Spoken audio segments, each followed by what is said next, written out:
बिस्मिल्लाहिर्रहमानिर्रहीम dear students अस्सलाम वालेकुम। नवीद साबरी हियर। आज हम 25 जुलाई 2024 थर्सडे के डॉन एडिटोरियल्स को एनालाइज करेंगे, जिसमें सबसे पहला है बैड मेयर्स। बैड मेयर्स का मतलब कि बुरे इकदामात। ये बेसिकली जो गवर्नमेंट और पीटीआई के दरमियान में जो एक टसल चल रही है उससे रिलेटेड ये चीज़ें हैं। और हमारा जो राइटर है वो ये कह रहा है कि दोनों साइड से जो इकदामात हो रहे हैं वो कोई अच्छे इकदामात नहीं हो रहे। मसलन गवर्नमेंट जो है वो इस एक्सट्रीम तक चली गई है कि जो मिलियंस ऑफ लोगों की पार्टी है पीटीआई उसको को पाबंदी लगाने की बातें कर रही है। और दूसरी साइड पे पीटीआई अब इंटरनली अपनी जंग लड़ते लड़ते अब एक्सटर्नल फ्रंट्स पे ले गई है अपनी जंग को, और इंटरनेशनल पावर्स को इन्वॉल्व कर रही है। और इस हवाले से यूनाइटेड नेशंस और यूएस गवर्नमेंट और हाउस ऑफ रिप्रेजेंटेटिव्स और हाउस ऑफ रिप्रेजेंटेटिव्स और अब जो है वो यूके की बॉडीज़ जो हैं वो भी इसमें इन्वॉल्व हो रही हैं।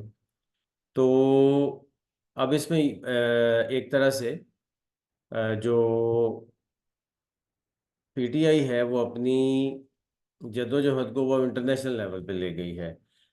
और बात यह है कि ये दोनों चीज़ें ही पाकिस्तान के लिए कोई फ्यूचर में नुकसानदेह कोई फ़ायदेमंद नहीं है, नुकसानदेह हैं। हाँ, कोई ये कम नुकसानदेह होगी, कोई ज़्यादा नुकसानदेह होगी, लेकिन यह है कि दोनों नुकसानदेह हैं। अब अगर हम देखें कि जो गवर्नमेंट जो है वो इकोनॉमिक स्टेबिलिटी और पॉलिटिकल स्टेबिलिटी पे काम कर रही है, तो वो इकोनॉमिक और पॉलिटिकल स्टेबिलिटी कभी भी पॉसिबल उस वक्त नहीं है कि जब गवर्नमेंट गवर्नमेंट और मैस क्रिएट करना चाह रही है कंट्री में और पार्टी पे पाबंदी लगाना चाह रही है। अब अगर पार्टी पे पाबंदी गवर्नमेंट लगाएगी तो ऑटोमेटिकली क्या होगा कि इंटरनेशनल जो इन्वेस्टर्स हैं, जो इंटरनेशनल कंट्रीज़ हैं, जो इंटरनेशनल बॉडीज़ हैं, उनका एतमाद पाकिस्तान के ऊपर और कम होगा। और कम होगा तो फॉरेन इन्वेस्टमेंट कैसे आएगी? फॉरेन इन्वेस्टमेंट नहीं आएगी तो इकोनॉमी कैसे बेहतर होगी? और जो लोकल लेवल पे अगर देखा जाए तो लोकल लेवल पे स्टेट और मैसेस के दरमियान में, अवाम और हुकूमत के दरमियान में, स्टेट के दरमियान में जो एक बॉन्डिंग है, जो एक ताल्लुक है वो कम होगा, वो वीक होगा, और ये वीक होना कोई भी फायदेमंद चीज़ नहीं है। तो इसलिए ये बहुत अनफॉर्चुनेट है कि दोनों साइड से इस तरह की चीज़ें हो रही हैं। पहले जो है वो पीटीआई ने साइफर का जो है ना वो एक केस का वो हवाला दिया, लेकिन जाहिर है कि वो जो मुदाखलत थी वो तो मतलब नज़र आ रही थी कि कैबिनेट भी और फिर सिक्योरिटी जो हमारी वो जो एक इदारा है नेशनल सिक्योरिटी काउंसिल, वो भी उसमें भी ये चीज़ जो है वो डिस्कस हुई और कहा गया कि यस ये मुदाखलत हुई है और इसको मुदाखलत हुई है और इसको नहीं होना चाहिए था, और इसके जवाब में डिमार्च भेजा गया।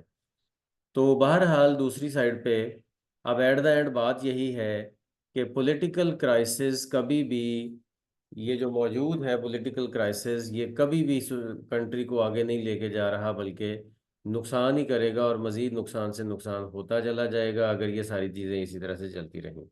तो इसलिए हमारी गवर्नमेंट को, हमारे अरबाब इख्तियार को, और स्पेशली जो गवर्नमेंट है, क्योंकि गवर्नमेंट के हाथ में पावर होती है, गवर्नमेंट के हाथ में इदारे होते हैं, तो गवर्नमेंट को अपना एतमाद बहाल करना चाहिए कि जो लोग मतलब जो भी वो इकदामात कर रहे हैं अवाम उसको ओन करे कि यस वो ठीक कर रहे हैं।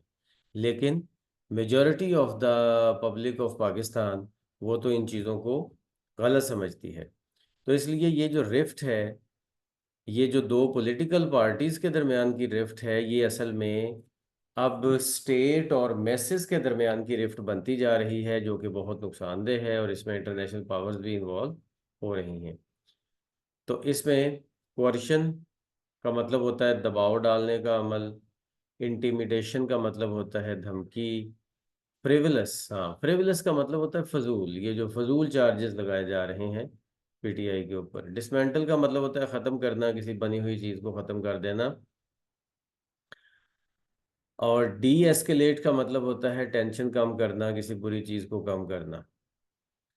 आगे चलते हैं तो नेक्स्ट वाला हमास एंड फतह डील, ये इंटरनेशनल लेवल पे एक बहुत बड़ा इवेंट है और बहुत बड़ा इंसिडेंट है, और बहुत बड़ा, मैं समझता हूँ कि सेलिब्रेट करने वाली चीज़ है कि हमास और फतह जो कि दो बड़े ग्रुप्स हैं, जो कि आप समझ लें कि दो बड़ी पार्टीज़ हैं पैलेस्टाइन के अंदर, उन दोनों की आपस में सुलह हो गई है। और वो सुलह करवाने में चीन का किरदार है, और ये वो बीजिंग में ये मीटिंग हुई है और बीजिंग में ये सारी वो हुई है। असल में अगर आप मैप देखें इसराइल, अपना इसराइल और पैलेस्टाइन का, तो मैप में आपको वाज़े नज़र आएगा कि वेस्ट बैंक एक इलाका है पैलेस्टाइन का, और गज़ा जो है वो दूसरा इलाका है। और वेस्ट बैंक और गज़ा दोनों मिल के पैलेस्टाइन बनते हैं। वेस्ट बैंक के ऊपर ज़्यादा स्ट्रॉन्ग फतह तंजीम है, अल फतह, और दूसरी साइड पे हमास है गज़ा में।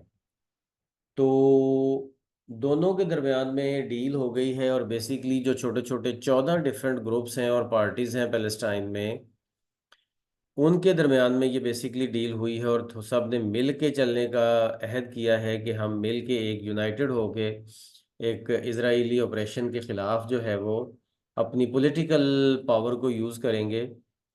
और लेकिन उसमें जो दो बड़े ग्रुप हैं वो तो हमास और फतह ही हैं, लेकिन टोटल 14 पार्टीज हैं जिन्होंने ये सारा बीजिंग में बैठ के ये कमिटमेंट की है कि यस, हम इसको मिल के चलेंगे। बेसिकली 2007 में हमास और फतह के दरमियान में जो एक पावर स्ट्रगल शुरू हो गई थी, और फिर दोनों अपने अपने इलाकों में कैद हो गए थे, हमास गजा में और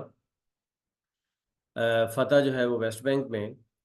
ये दोनों अपने अपने इलाकों में अलग अलग कैद हो गए थे एक तरह से। ये अब चीज़ें जो हैं वो सामने, मतलब एक तरह से कह लें कि वो एक और तरह से आ रही हैं। और इंटरनेशनल फ्रंट पे ये एक बहुत बड़ा माइलस्टोन इसलिए समझा जा रहा है कि कुछ फैसले ऐसे हैं अब जो यूएस में नहीं हो रहे, चाइना में हो रहे हैं।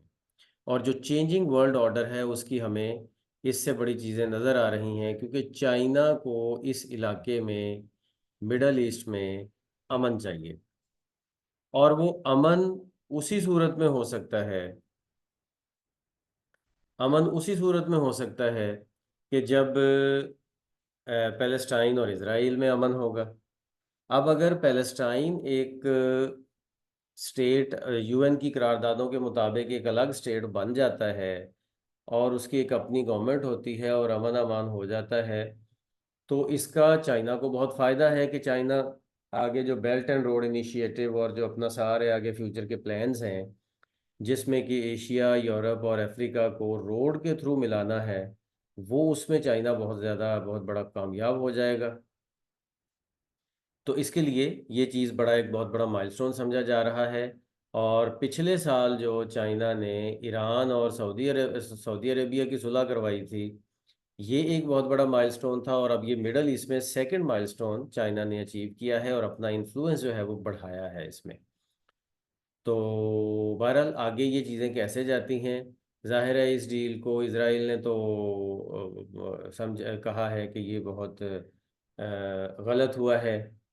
ठीक है, और क्यों हमास को, हमास एक टेररिस्ट ग्रुप है, हमास को क्यों बुलाया है, इस तरह करके उसने कहा है। और इसराइल की जो असम्बली है उसने ये करारदाद भी मंजूर की है कि पैलेस्टाइन की हुकूमत की कोई जगह नहीं है, वो टोटल अपना इसराइल ही बनाना चाह रहा है। तो इसलिए बहरहाल आगे क्या होता है वो तो देखा जाएगा, लेकिन ये कि ये एक बड़ा माइलस्टोन है जो चाइना ने अचीव किया है, और अब हमास और फतह एक डिफरेंट वे में सामने आएंगे। रीट्रेट का मतलब होता है दोहराना, दोबारा से कुछ कहना। इरप्ट का मतलब होता है फटना, कोई चीज़ सामने आना, कोई चीज़ जाहिर होना। और फिर उसके बाद रेप्रोचमेंट का मतलब होता है सुलह, मुफाहमत, मुसालहत। हेजिमनी का मतलब होता है गलबा, ताकत। जी, तो आगे चलते हैं। रेटिंग रिस्क बेसिकली, औरंगज़ेब जो हमारे फॉरेन मिनिस्टर हैं, मोहम्मद औरंगज़ेब, फॉरेन, हाँ फॉरेन नहीं, सॉरी, फाइनेंस मिनिस्टर हैं। उन्होंने फिच और मूडीज़ जो दुनिया के बड़े रेटिंग एजेंसीज हैं, जो क्रेडिट रेटिंग एजेंसीज हैं, उनसे, उनके नुमाइंदों से मुलाकात की है। और उन्हें कहा है कि पाकिस्तान की रेटिंग को बेहतर बनाएं ताकि पाकिस्तान में स्टेबिलिटी बाहर की दुनिया को नज़र आए और पाकिस्तान में फॉरेन इन्वेस्टमेंट आए। तो उन्होंने वक्ती तौर पर आमादगी जाहिर की है क्योंकि आईएमएफ ने मौजूदा हुकूमत के साथ डील साइन करने का एक इंदिया दिया है, तो इसलिए इन दो इदारों ने भी कहा है कि चलें ठीक है, हम इसको कर लेते हैं। लेकिन अगेन दोनों इदारे जो हैं वो इस चीज़ का उसके बाद फिर दोबारा अपना कंसर्न शो करते हैं कि जब तक पॉलिटिकल स्टेबिलिटी नहीं होगी तब तक वो टारगेट्स अचीव हो ही नहीं सकते, जब जो कि आईएमएफ के साथ गवर्नमेंट ने कमिटमेंट कर ली। क्योंकि बहुत हार्श डिसीजंस हैं, टफ डिसीजंस हैं, बड़े बड़े टैक्सेस हैं और बहुत कुछ है जो कि लोगों के ऊपर लगाना पड़ेगा। इस गवर्नमेंट की जो जो जो टारगेट्स हैं, फाइनेंशियल टारगेट्स, उनको मीट करने के लिए, और वो कभी भी अनपॉपुलर गवर्नमेंट नहीं कर सकती। वो हमेशा कोई ऐसी गवर्नमेंट ही कर सकती है जो पॉपुलर गवर्नमेंट हो, जिसकी लोगों के अंदर सपोर्ट हो, जिसमें जिसकी लोग जिसके ऊपर पूरा कॉन्फिडेंस रखते हो। वही गवर्नमेंट ये काम कर सकती है, कोई भी दूसरी गवर्नमेंट ये काम नहीं कर सकती। तो इस वजह से फिर वो, एक तरह से कह लें कि वो दोबारा फिर बात जो है वो इंस्टेबिलिटी की तरफ चली जाती है। और साथ ही ये भी बात कि ये जो इदारे हैं, स्पेशली फिच की जो रिपोर्ट है, फिच जो इदारा है, उन उसके ख्याल में ये गवर्नमेंट 18 महीने से ज़्यादा चलती हुई नज़र नहीं आ रही। और अगर ये गवर्नमेंट 18 महीने से ज़्यादा चलती हुई नज़र नहीं आ रही तो वो इनके हवाले से पॉजिटिव बातें कैसे करेंगे। तो बहरहाल उन्होंने एक दफ़ा तो यकीन दहानी दिलाई है, लेकिन लगता नहीं है कि वो कोई बहुत पॉजिटिव बात इस हवाले से करेंगे। इसलिए ज़रूरत इस चीज़ की है कि अगर हमें इंटरनेशनल लेवल पे पाकिस्तान को कुछ स्टेबल सिचुएशन में लाना है तो हमें पॉलिटिकल सिचुएशन को पॉजिटिव करना होगा। इसमें स्पेकुलेटिव, क्या सराई पर मबनी, एक वर्ड है स्क्रैम्बल, का मतलब होता है फरार होना, राह फरार इख्तियार करना, साइड पे हो जाना। ऑप्टिमिस्टिक का मतलब पुरुमीद, पॉजिटिव थिंकिंग। और फिर अपफ्रंट एक एडजेक्टिव होता है, सामने होने वाला, मतलब जो बिल्कुल सामने आके जो काम करे, स्ट्रेट फॉरवर्ड, वो अपफ्रंट होता है। इसके साथ ही आज की हमारी डिस्कशन कंप्लीट होती है। अल्लाह हाफ़िज़।